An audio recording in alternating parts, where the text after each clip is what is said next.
Le DaFresh Morning, c'est 104.5 tonnes de bonne humeur. Tous les matins sur Urban FM.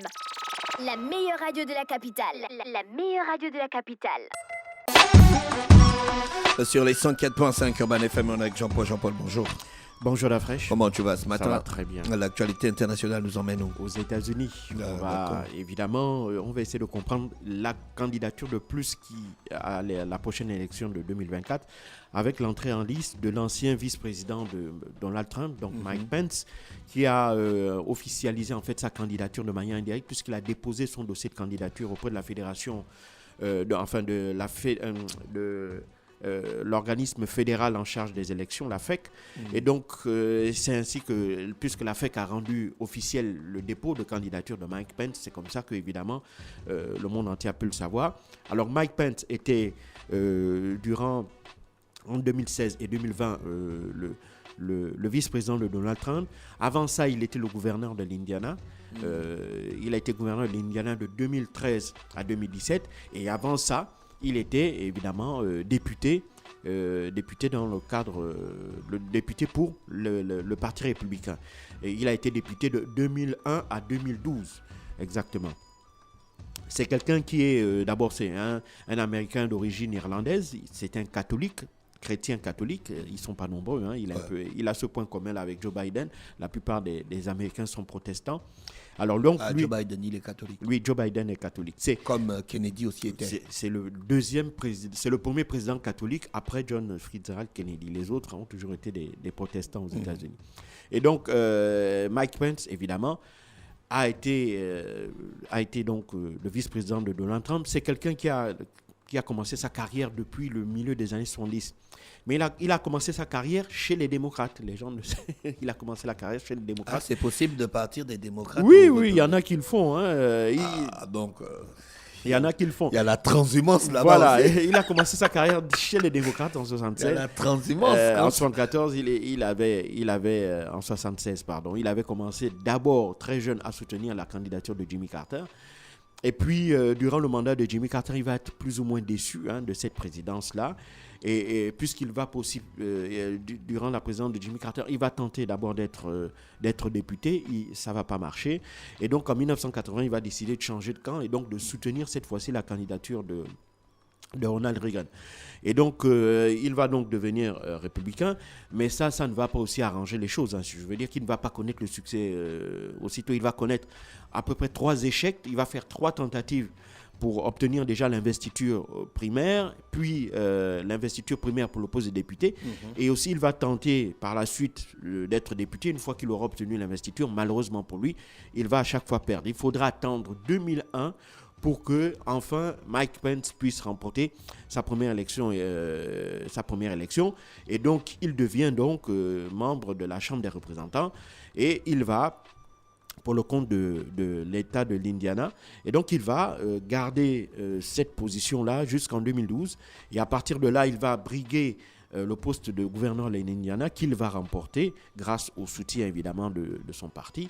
Et il va occuper cette position-là jusqu'en 2017, date à laquelle Donald Trump va venir jusqu'en 2016, date à laquelle Donald Trump va venir le chercher pour être son vice-président. Alors, pourquoi Donald Trump l'a pris pour être son vice-président? Tout simplement parce qu'à l'époque, même jusqu'à présent, il est très influent dans le milieu évangéliste américain. Et donc, pour rallier les évangélistes qui sont très actifs en politique aux États-Unis, il ne faut pas l'oublier, Mike Pence a permis à Donald Trump de rallier ces voix-là et de remporter ensuite l'élection en 2016.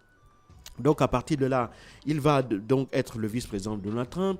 Il va être d'une loyauté sans faille durant les 4 années de président de Donald Trump jusqu'à ce jour fatidique du 6 janvier. Quand il y a eu l'éruption de l'homme bison dans le Capitole. Voilà, du 6 janvier 2020. Et donc là, il ne faut pas l'oublier, il y a eu l'assaut dans le Capitole. Mike Pence, en tant que vice-président, occupait le poste de facto président du Sénat. Et il faut savoir que le 6 janvier 2020, il y avait la cérémonie de validation des résultats de l'élection présidentielle qui donnait Joe Biden vainqueur. Et donc, à partir de là, en réalité, Mike Pence n'avait qu'un rôle protocolaire. c'était pas lui qui validait, puisque c'est l'ensemble des sénateurs qui validaient en quelque sorte le résultat. Et quelques jours auparavant, il recevait évidemment de la part de Donald Trump, qui ne cessait de l'appeler pour lui demander de ne pas participer à cette cérémonie, de ne pas la convoquer, parce qu'il estimait que l'élection avait été truquée et que sa victoire lui avait été volée.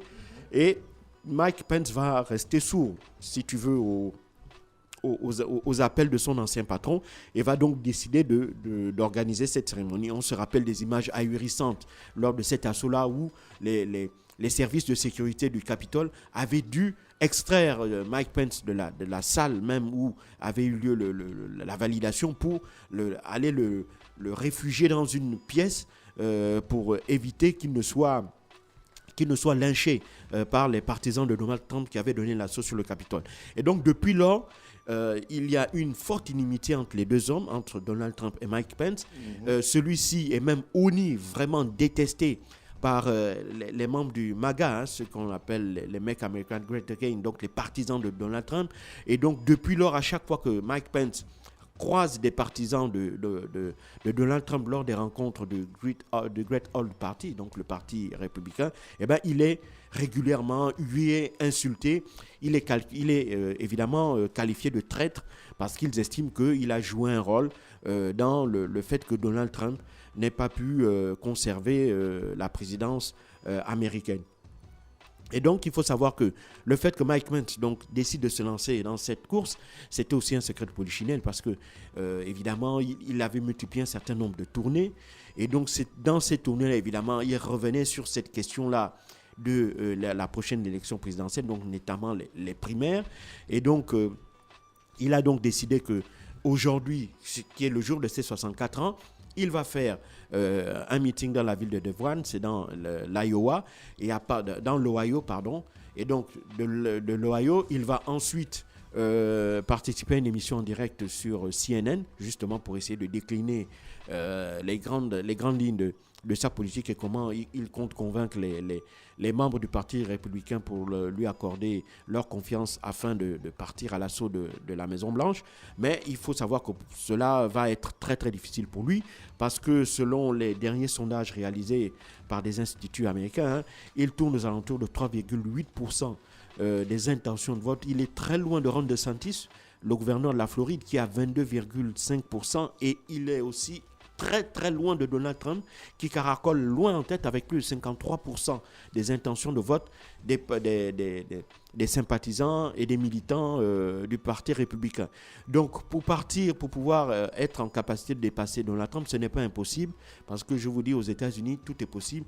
Il suffit qu'un événement puisse se produire et qu'il puisse par exemple rendre Donald Trump inéligible. Il ne faut pas oublier qu'il est poursuivi pour sa responsabilité ou son rôle présumé dans l'assaut du 6 janvier 2020.